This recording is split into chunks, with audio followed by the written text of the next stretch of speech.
Hi friends, வீரா சீரியலை பற்றி தான் நம்ம இந்த வீடியோக்குள்ளே பார்க்க போகிறோம். வீரா சீரியல் கதை இப்போ ரொம்பவே இன்ட்ரெஸ்டிங்காக தான் கொண்டுட்டு போயிட்டுருக்குறாங்க. வாங்க நம்ம வீடியோக்குள்ளே போகலாம். வீராவோட வீட்டுக்கு மாறன் வராங்க. வந்ததுமே கண்மணி கண்ணப்பன்னு திட்டிக்கிட்டு இருக்கிறாங்க. உன்னை யாரோட அந்த வீட்டுக்கு வர சொன்னா? என்ன தாலி கட்டிட்டேன்னா உன் கூட சேர்ந்து வாழ்ந்துருவான்னு சொல்லி நினச்சியா? ஒழுங்கு மரியாதை இந்த வீட்டை விட்டு போகணும்னு சொல்லி அவங்க விரட்டி விட்டுட்டு இருக்கிறாங்க. அப்போ இவங்களுடைய சத்தம் கேட்டு வீரா அவங்க அம்மா எல்லாருமே வந்துருந்தாங்க. மாப்பிள்ளை, நீங்கள் தயவு செய்து நான் சொல்கிறது கேளுங்கங்கிறது கிளம்பி போயிருங்க அப்படின்னு சொல்லிட்டு இருக்கும்போது போலீஸ் ஜீப்பு வருது. இதை பார்த்து எல்லாருமே அதிர்ச்சி அடைகிறாங்க. அப்போ போலீஸ்காரங்க வந்ததுமே நீ தான் மாறனான்னு சொல்லி கேட்கும்போது ஆமாம் அப்படிங்கிறாங்க. உன்னை கைது பண்ணுறதுக்காக தான் வந்திருக்கோம் அப்படின்னு சொல்லிட்டு அரெஸ்ட் பண்ணி கூட்டிகிட்டு போகிறாங்க. அப்போ வீராவோட அம்மா அதிர்ச்சி அடைகிறாங்க. கண்மணிகிட்ட கேட்குறாங்க, என்னடி மாப்பிள்ளை மேலே நீ தான் கம்ப்ளைண்ட் கொடுத்தி அப்படிங்கும்போது நான்லாம் ஒன்று கம்ப்ளைண்ட் கொடுக்கலாமா? ஆனால் இவனுக்கு இது தேவைதான் அப்படின்னு சொல்லி அவங்க ரொம்பவே சந்தோஷப்பட்டுட்டு இருக்கிறாங்க. அடுத்து பார்த்தோம்னா மாறனோட விஷயம் வள்ளிக்கு தெரிய வருது. வள்ளி தெரிஞ்சதுமே அதிர்ச்சி அடைகிறாங்க. அப்போ ராமச்சந்திரன்ட்ட சொல்கிறாங்க, அண்ணா தயவு செய்து வானா, மாறன் ஜெயிலில் இருக்கக்கூடாது, நீ அந்த கம்ப்ளைண்ட்டை வாபஸ் வாங்கணும் அப்படின்னு எவ்வளவோ கெஞ்சி பார்க்குறாங்க. இங்கே பாரு, ஒன்றுமுள்ள நான் உங்ககிட்டையும் பேச மாட்டேன், அந்த மாறன்கிட்டையும் பேச மாட்டேன். மாறன் எந்த அளவுக்கு தூண்டி விட்டது நீ தானே, ஒன்னால தானே அவன் வீரா காலத்தில் அவன் தாலியை கட்டி இருக்கிறான், இது எல்லாத்துக்காரனும் நீ தான், அதனால் உங்கள் ரெண்டு வரையும் நான் மன்னிக்கவே மாட்டேன் அப்படின்னு சொல்லிட்டு ராமச்சந்திரன் கோவத்தோடு போயிருந்தாங்க. அப்போ வள்ளிக்கு என்ன பண்ணுதுன்னு தெரியல. வள்ளி பார்த்தோம்னா நேராக மாறனை பார்க்கறதுக்காக இங்கே போலீஸ் ஸ்டேஷனுக்கு வராங்க.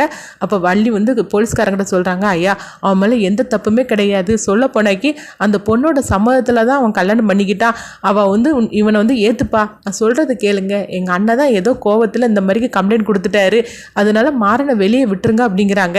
அப்போ போலீஸ்காரங்க கேட்குறாங்க, சரி நீ யாருமா அப்படின்னு சொல்லி கேட்கும்போது நான் மாறனோட அத்தை தான், கம்ப்ளைண்ட் கொடுத்துருக்குறாரு, அவர் என்னுடைய அண்ணன் தான் அப்படிங்கிறாங்க. ஏதோ மகன் மேலே தப்பு கோவச்சிக்கிட்டு அவர் இந்த மாதிரி கம்ப்ளைண்ட் கொடுத்துட்டாரு, ஆனால் அவன் மேலே எந்த தப்புமே கிடையாது, தயவுசெய்து அவனை விட்டுருங்க அப்படிங்கவோ அப்போ மாறன் சொல்கிறாங்க, அத்தை நீ ஏன் இங்கே வந்த, நீ தயவுசெய்து இங்கேருந்து கிளம்பி போத்த அப்படிங்கிறாங்க.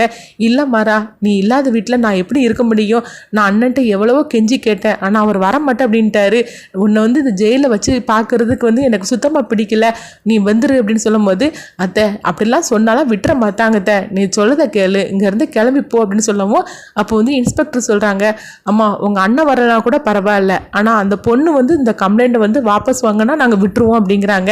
ஏன்னா அந்த பொண்ணோட இஷ்டம் இல்லாமல் தான் இவன் கழுத்தில் தாலியை கட்டியிருக்கிறங்கிறது தான் கம்ப்ளைண்ட்டு, அந்த பொண்ணு சொன்னாக்கி நாங்கள் விட்டுருவோம் அப்படின்னு சொல்லவும் இதை கிட்டதுமே வீரா சொல்கிறாங்க, ஐயா நான் அவளை போய் கூட்டிகிட்டு வரேன், மாறன் நீ ஒன்றும் கவலைப்படாத, நான் எப்படியாவது வீராவோட கையில் காலில் விழுந்தாவது நான் அவளை கூட்டிகிட்டு வந்துடுது அப்படின்னு சொல்லிட்டு பார்த்தோம்னா அங்கேருந்து வள்ளி கிளம்புறாங்க. அப்போ மாறன் சொல்கிறாங்க, அத்தை நான் சொல்கிறது கேளு, நீ போயிடாத, அங்கே போகாத அப்படிங்கிறாங்க.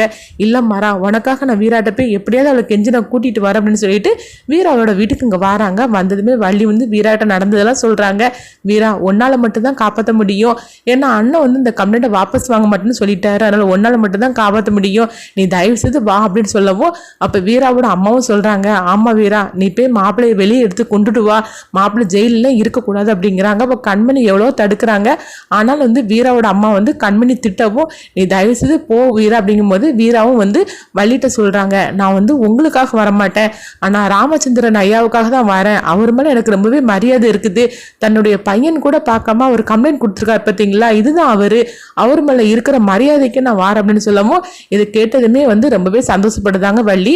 அப்போ வீரா கம்ப்ளைண்ட் வாபஸ் வாங்குறதுக்காக அவங்க போலீஸ் ஸ்டேஷனுக்கு இவங்க ரெண்டு பேரும் வராங்க. வந்ததுமே வீரா மாறனை பார்த்து மறைச்சிக்கிட்டு இருக்கிறாங்க. அப்போ இன்ஸ்பெக்டர் கேட்குறாங்க, நீங்கள் தானே அந்த பொண்ணு, உங்கள் கழுத்தில் தான் அவன் தாலியை கட்டினான் அப்படிங்கும்போது அப்போ வீராவும் ஆமாம் அப்படிங்கிறாங்க. உங்கள் இஷ்டம் இல்லாமல் தானே உங்கள் கழுத்தில் தாலியை கட்டியிருக்கிறான் அப்படிங்கும்போது அப்படிலாம் ஒன்றும் கிடையாது, என் இஷ்டத்தோட தான் அவர் தாலியை கட்டினார் அப்படின்னு வீரா சொல்லியிருந்தாங்க. இதை பார்த்ததுமே மாறனும் வள்ளியும் ரொம்பவே சந்தோஷப்படுதாங்க. அடுத்து பார்த்தோம்னா மாறனை வெளியே விட்டுருந்தாங்க. இப்போ வள்ளி வீராவுக்கு நன்றி சொல்கிறாங்க, வீரா நீ மட்டும் வரலன்னா அவ்வளோதான், மாறனை வெளியே எடுத்துருக்கவே முடியாது அப்படிங்கிறாங்க. ஆனாலும் வீரா சொல்கிறாங்க, உங்கள் ரெண்டு வரையும் நான் மன்னிக்கவே மாட்டேன், நான் கிளம்புறேன் அப்படின்னு சொல்லிட்டு வீரா அங்கேருந்து கிளம்பி போயிருந்தாங்க. அப்போ மாறன் கேட்குறாங்க, என்னத்தை வீரா எப்படி வந்தா அப்படின்னு கேட்கும்போது வீராட்ட எப்படியோ கெஞ்சி கூத்தாடி நான் அவளை கூட்டிகிட்டு வந்துட்டேன், அவள் வரமாட்டாலும் நினச்சி பயந்துட்டு இருந்தான், நான் அவள் வந்துட்டா அப்படிங்கிறாங்க. அப்போ வீராவோட மனசில் நீ இருக்கிறது உண்மைதான் அப்படின்னு வள்ளி சொல்லவும் அப்போ மாறன் பார்க்குறாங்க, சரி மாறாவா நம்ம வீட்டுக்கு போகலாம் அப்படிங்கும்போது இல்லைத்த நான் வீராவோட வீட்டுக்கு தான் போக போகிறேன் அப்படிங்கிறாங்க. என்ன மாறா, வீராவோட வீட்டுக்கு நீ போனேன்னா அவள் ஏற்றுப்பாளா? கண்டிப்பாக நீ ஏற்றுக்க மாட்டா, நீ அப்போவே பசின்னு சொன்னியே, வா நான் வீட்டுக்கு வா, நான் உனக்கு சாப்பாடு போடுறேன், ஃபஸ்ட்டு சாப்பிடு அப்படிங்கும்போது இல்லைத்த நான் வந்தால் வீராவோட தான் வருவேன், நான் வீராவோட வீட்டுக்கு போகிறேன் அப்படின்னு மாறன் அங்கேருந்து கிளம்புறாங்க. அப்போ வள்ளி சோகத்தோடு பார்க்குறாங்க, அத்தை நீ கவலைப்படாத, நீ வீட்டுக்கு போ, நான் வீராவோட வீட்டுக்கு போகிறேன்னு சொல்லிட்டு மாறன் வீராவோட வீட்டுக்கு வராங்க. வீட்டு வாசலில் வந்ததுமே வீரா அப்படின்னு சொல்லி இவங்க கத்தவும் அப்போ கண்மணியும் வீராவோட அம்மானு எல்லாருமே வந்துருந்தாங்க. வந்ததுமே மாறன் சொல்கிறாங்க, வீரா வா நம்ம வீட்டுக்கு போகலாம் அப்படிங்கும்போது அப்போ கண்மணி சொல்கிறாங்க, என்னடா சொல்லிட்டு இருக்கிற, நம்ம வீட்டுக்கு வான்னு சொல்லி அவளை எப்படி நீ கூப்பிட்டுட்டு இருக்க முடியும்? ஓ உன்னை ஜெயிலில் இருந்து வெளியே எடுத்துட்டால, அந்த தைரியத்தில் உனக்கு பொண்டாட்டிங்கிற உரிமையில் நீ கூப்பிடுறதுக்காக வந்திருக்கிறியா? ஒழுங்கு மரியாதை இங்கேருந்து போயிரு அப்படின்னு சொல்லி கண்மணி திட்டவும் அப்போ கண்மணியோட அம்மா சொல்கிறாங்க, ஏடி நீ இந்த மாதிரிலாம் பேசிகிட்டு இருக்காத, அவர் என்னதான் இருந்தாலும் இந்த வீட்டோட மாப்பிள்ளை, அதனால் இந்த மாதிரிலாம் நீ அவரை அவமானப்படுத்தாது அப்படிங்கும்போது, என்னது மாப்பிள்ளையா, அவர் வீராவோட கழுத்தில் தாலி கட்டிட்டாருன்னா மாப்பிள்ளை ஆயிடுவான், அவன் என்றைக்குமே அந்த உரிமை எடுத்துகிட்டு இங்கே வரவே முடியாது, ஒழுங்கு மரியாதை இங்கேருந்து போயிரு அப்படிங்கவும் அப்போ வீரா சொல்கிறாங்க, நீ என் கழுத்தில் என் சம்மதம் இல்லாமல் தாலி கட்டிட்டேல, இப்போ போலீஸ் ஸ்டேஷன்லேருந்து நான் உன்னை வெளியே கூட்டிகிட்டு வந்தோம்ல, அதனால என்னை கூட்டிகிட்டு போகலான்னு சொல்லிட்டு நீ ஆசையோடு வந்தியா என்ன? நீ அங்கே ஜெயிலில் இருந்தேன்னா அது உங்கள் அப்பாவுக்கு தான் அசிங்கம், அவருக்காக தான் நான் உன்னை வெளியே கூட்டிகிட்டு வர்றதுக்காக வந்தேனே தவிர உனக்காகவும் உங்கள் அத்தைக்காகவும் நான் வரவே மாட்டேன். சொல்லப்போனால் என் கழுத்தில் தாலி கட்டினதுக்கு நீங்கள் 2 பேரும் தானே காரணம், உங்கள் 2 பேரையும் நான் என்றைக்கும் மன்னிக்கவும் மாட்டேன், உங்க கூட சேர்ந்து நான் வாழறதுக்கும் வரமாட்டேன், அவருக்காக மட்டும்தான் நான் வந்தேனே தவிர வேறு எதுக்காகவும் வரல அப்படின்னு சொல்லிட்டு வீரா கோவத்தோடு அவங்க வீட்டுக்குள்ளே போயிருந்தாங்க. இதெல்லாம் பார்த்துட்டு கண்மணி ரொம்பவே சந்தோஷப்பட்டுட்டு இருக்கிறாங்க. அப்போ வீரா இப்படி சொன்னதுமே மாறன் ரொம்பவே சோகமாக இருந்தாங்க. அப்போ கண்மணி சொல்கிறாங்க, அதுதான் சொல்லிட்டாளா, அதுக்கப்புறமா எதுக்காக இந்த வீட்டு வாசலில் நிற்கிற, ஒழுங்கு மரியாதை இங்கேருந்து கிளம்பிப்போ அப்படிங்கும்போது அப்போ மாறன் சத்தமாக சொல்கிறாங்க, வீரா சம்மதிச்சு என் கூட வரதுக்கு இல்லாமல் நான் இந்த வீட்டை விட்டு நான் போகவே மாட்டேன், அந்த வீட்டு வாசலில் தான் நிற்பேன் அப்படின்னு சொல்லவும் இதை கேட்டுட்டு கண்மணி சொல்கிறாங்க, ஓஹோ நீ இந்த வீட்டு வாசலே இருந்துட்டேன்னா அவன் கூட வாழ வந்துடுவான்னு சொல்லி நினச்சிக்கிட்டு இருக்கிறியா என்ன? அது ஒரு காலமும் நடக்காது, அவளே மனசு மாறான்னு சரிதான், நான் மனசு மாற விட மாட்டேன், கூடி சீக்கிரத்தில் உனக்கு டைவர்ஸ் நோட்டீஸ் வரும்பாரு, அதை வாங்கிட்டு நீ பேசாமல் போய்கிட்டே இருக்கலாம் அப்படிங்கிறாங்க. இப்படி சொன்னதுமே கண்மணியோட அம்மா கண்மணியை அடிக்கிறதுக்காக வராங்க. என்னடி நீ பேசிகிட்டு இருக்கிற, அவர் தாலி கட்டி நீ ஒரு நாள் கூட முழுசாகலை, நீ என்னென்னா இந்த மாதிரிக்கு பேசிகிட்டு இருப்பியா, உனக்கு எவ்வளோ தைரியம் இருந்தால் இப்படிலாம் பேசுவேன், ஒழுங்கு மரியாதையை நீங்கள் 2 பேரும் அங்கே வாழறதுக்கான வழியை பாருங்க, அவளே வந்தாலும் நீ வரவிட மாட்ட போலுக்கு, 2 பேரும் ஒழுங்காக அந்த வீட்டுக்கு போங்க அப்படிங்கும்போது, என்னம்மா சொல்லிட்டு இருக்கிற, நம்ம அண்ணன் இன்னைக்கு என் கூட இல்லை, அதுக்கு காரணம் இவன் தானே, இவங்க கூடயே சேர்ந்து வீராவை வாழ சொல்லுது, அது ஒரு காலமும் நடக்காது, நீயே மன்னிச்சு ஏற்றுக்கிட்டாலும் சரிதான், நான் மட்டும் இவனை மன்னிக்கவே மாட்டேன் அப்படிங்கிறாங்க.